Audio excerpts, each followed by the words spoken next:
The United Workers' Party has disclosed that it will officially launch Operation Rescue Saint Lucia with the party's planned march on St. Jude Hospital on Saturday, October 14, 2023. An irate UWP leader, Allen Chastanet, who is drumming up support for the demonstration in Vieux Fort, has been on a media blitz.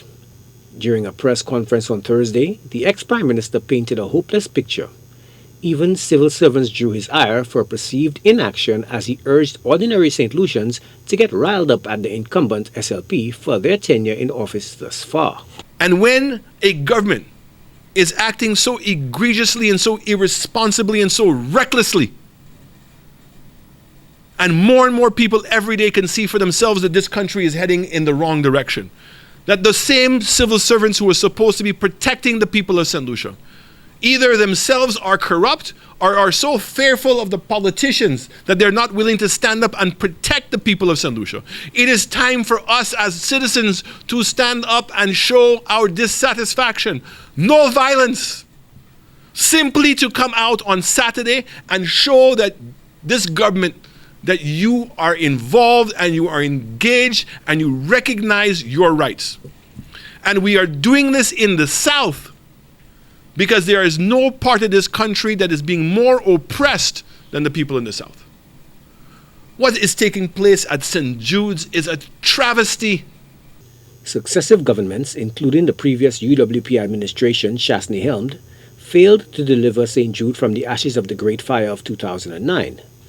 But Chastanet insists it's all the PR executive's fault because of its decisions to proceed with finishing the original buildings instead of the yellow-clad structure erected on his watch in 2009.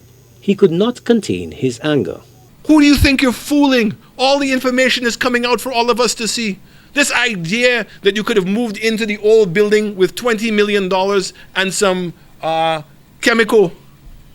We now know that that was a blatant lie. A lie!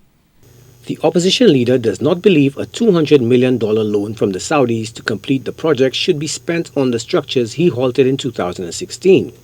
Chastanet, who is not happy with the rollback of his UWP's policies in the South, shifted from emotional displays of enragement to melancholy. This government mistakes kindness for weaknesses. They mistake our silence as acquiescing. Let us not speak with our voices on Saturday.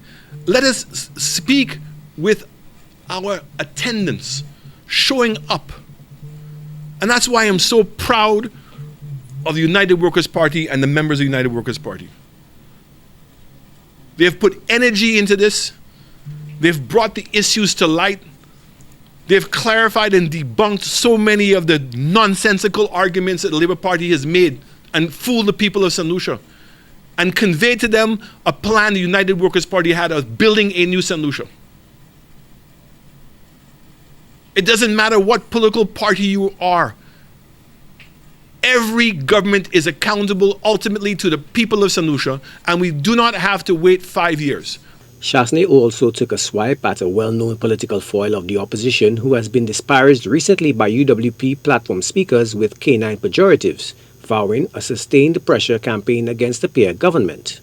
More to fear from the people who put them there than the persons who are their pit bulls or their mongrels in articulating their thing, articulating their policies. And this idea of fear and oppression that they have imposed on the people of St. Lucia, this must stop. And I assure St. Lucians, in showing up in massive numbers on Saturday, will send a very strong message, and that the work of the opposition will not stop. There are other issues that I need to bring up. I will not bring them up today, but I assure you immediately after the march that we will, and it's issues of justice. Prime Minister Philip J. Pierre has been blamed by the UWP for a host of problems, including the global cost of living crisis at home. The former Prime Minister has accused the government of focusing on politics rather than dealing with the issues that affect people. Joachim Duplessis, HTS News Force.